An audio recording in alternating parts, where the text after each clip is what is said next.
Hello, நான் உங்கள் TSR பேசுகிறேன். இப்போ கமெண்ட்ஸு டெய்லி கொஞ்சம் கொஞ்சம் படித்து உங்களுக்கு இந்த கமெண்ட்ஸ் பற்றி போடுறேன். ஒரு சில நண்பர்கள் போட்டிருக்கீங்க, நல்லா சாப்பிட்றீங்க, அருமையாக சாப்பிட்றீங்க, கொஞ்சம் நல்லா மென்று சுவைச்சு சாப்பிட்டதுக்கப்புறம் பேசுங்க, சாப்பிடும்போது பேசாதீங்க அப்படின்னு போட்டிருக்கீங்க. ரொம்ப சந்தோஷமான விஷயம். ஆனால் சாப்பிடும்போது பேசுகிறா தொண்டையில் விற்கிக்கும், செரிமானம் கொடுக்காது அப்படிங்கிறது தெரியும். இருந்தாலும் அந்த இனிஷியலாக போடும்போது அந்த பிழை இருக்க தான் செய்யும். அந்த பிழைகள் போக போக நிவர்த்தி பண்ணிக்கலாம். ஏன்னா இனிமேல் ஒரு சாப்பாடு எடுத்து ரசித்து ருசித்து, சினிமாவில் எக்ஸ்பிரஷனுக்கு அவ்வளோ மரியாதை உண்டு. அது வடிவேல் அழகாக செய்வார் எக்ஸ்பிரஷன்ஸ். அந்த எக்ஸ்பீரியன்ஸுக்கு இம்பார்ட்டன்ட் கொடுக்கணும். சாப்பிடும்போது வெரி குட் எக்ஸ்பிரஷன் கொடுக்கணும். அது முகத்துக்கு வந்து எக்ஸசைஸும் ஆயிடுச்சு. இப்போ நான் செய்கிறது மற்றவங்களுக்கு கொஞ்சம் யூஸ்ஃபுல்லாக இருக்கிற மாதிரி ஃபஸ்ட்டு சுவைத்து சாப்பிட்டுட்டு அதுக்கப்புறம் மெசேஜ் போடுறேன். ஸோ அதனால் கமெண்ட்ஸில் அது ஒரு பாயிண்ட்டு. அதுக்கடுத்து ஒருத்தர் போட்டிருக்காரு நண்பர், என்னென்னா நீங்கள் நல்லா சுமைச்சி சாப்பிட்றீங்க, சாப்பாட்டு நாயகர் வாழ்த்துக்கள்னு போட்டுட்டு கூடவே எதுக்கு நமக்கு இந்த சட்டை ஷர்ட்டு 1000 கோடி பிஸ்னஸ்ஸு அப்படின்னு ஒரு வார்த்தை போட்டிருக்காரு. அது வரவேற்கிற வார்த்தை தான்.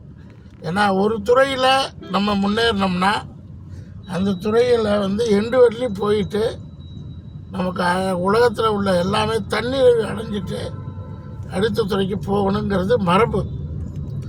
பட் என்ன பண்ணுவோன்னா, நமக்கு இந்த ஒரு துறையை செட் பண்ணும்போது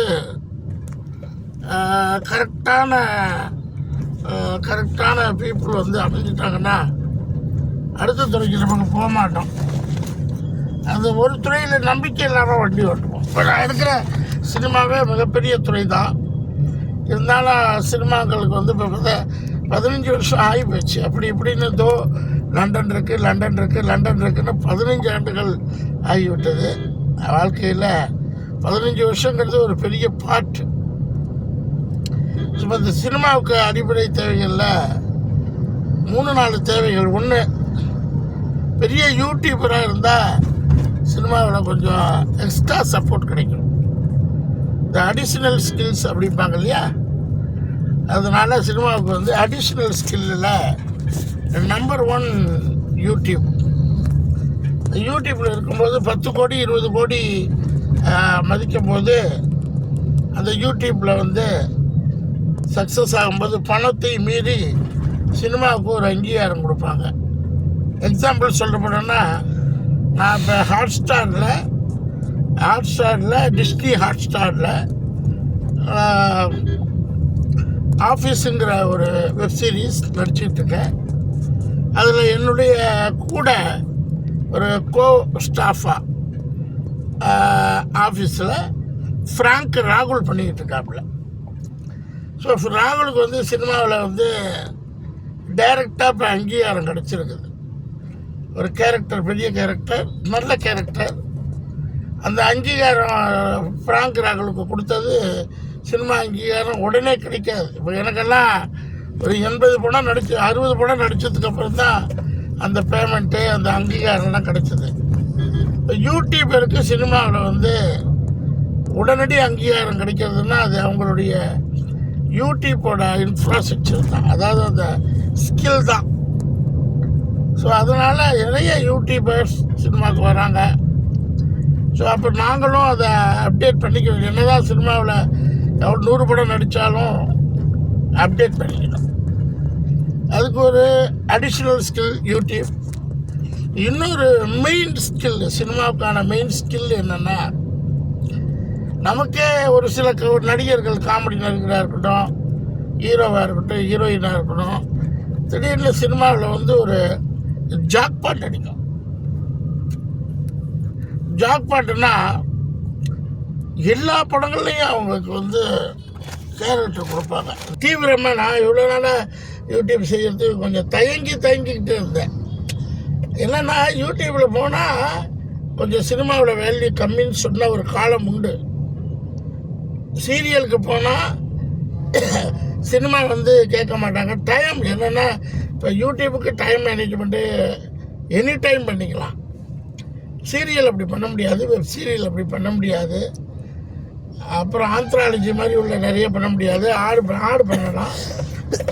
அடிஷ்னல் குவாலிஃபிகேஷனுங்கிறது இப்போ சினிமாவில் நுழையிறது ரொம்ப ஈஸி. ஒரு சின்ன பொண்ணு கூட ஒரு யூடியூப் போட்டு வந்துடலாம். ஆனால் ஜெயிக்கிறது ரொம்ப, ஏன்னா சினிமா வேறு, அதர் யூடியூப் வேறு, சேனல்ஸ் வேறு, டைலாக் டிஃப்ரென்ஸ் இருக்கும். சினிமாவில் ஒரு டைலாக்கை வாங்கி அதை மைண்டில் ஏற்றிக்கிட்டு ரெடி டு ஆக்டிங் இருக்கணும். டைலாக் இல்லாமல் போனீங்கன்னா மற்ற ஆர்டிஸ்ட்டுக்கெல்லாம் அது டிஸ்டர்பன்ஸ் ஆகும். நான் அவங்க 100 படம் 200 படம் பெரிய பெரிய ஸ்டார் இருப்பேன். நான் சத்யராஜ் சாரோட நடிக்கிறேன், சமுத்திரகனி சாரோட நடிக்கிறேன், பெரிய பெரிய டைரக்டர்ஸோட விமலோட நடிக்கிறேன், அடுத்து விதத்தோட நடிக்கிறேன். எல்லாம் சீனியர்ஸ் 20 வருஷம் 15 வருஷம் உள்ளவங்க. அப்போ அவங்களோட போகும்போது இப்போ லேட்டஸ்ட்டாக யாரோட நடித்தேன், தம்பிராமையோட நடித்தேன். ஸோ அவர் எக்ஸ்பீரியன்ஸ் கூட. டைலாக் அவங்களோடலாம் நம்ம மிங்கிள் ஆகும்போது நம்ம கண்டென்ட்டை உள்ளே ஏற்றிக்கணும். அப்படி ஏற்றும் போது தான் நம்மளால் அங்கே ஸ்டாண்ட் பண்ண முடியும். ஸோ அது ஒரு பாட்டு எங்களுக்கு. மறுபடியும் படிக்கணும் இல்லாட்டி பொதுஞானம் வேணும். அது நடிக்கிற போது உங்களுக்கு தெரியும்.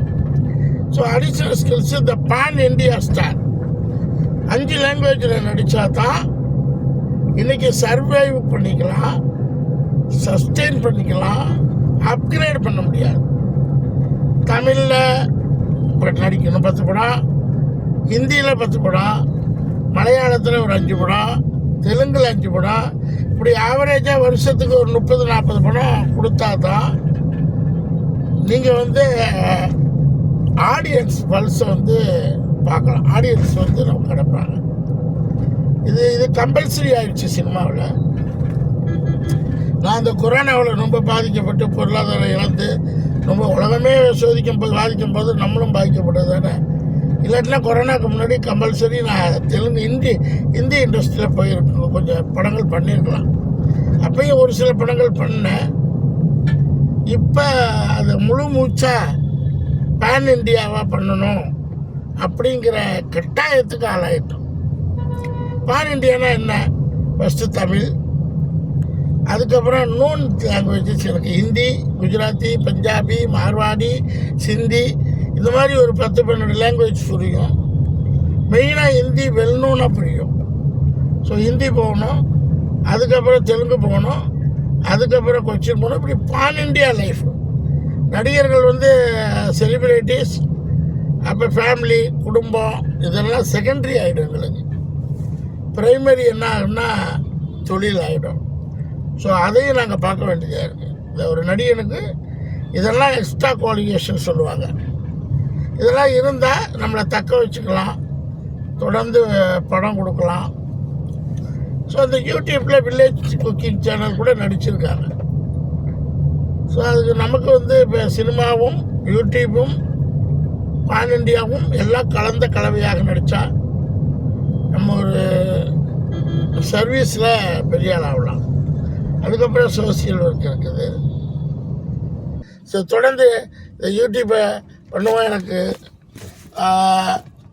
சப்ஸ்கிரைப் பண்ணுங்கள், ஷேரிங் பண்ணுங்கள். ஓகே.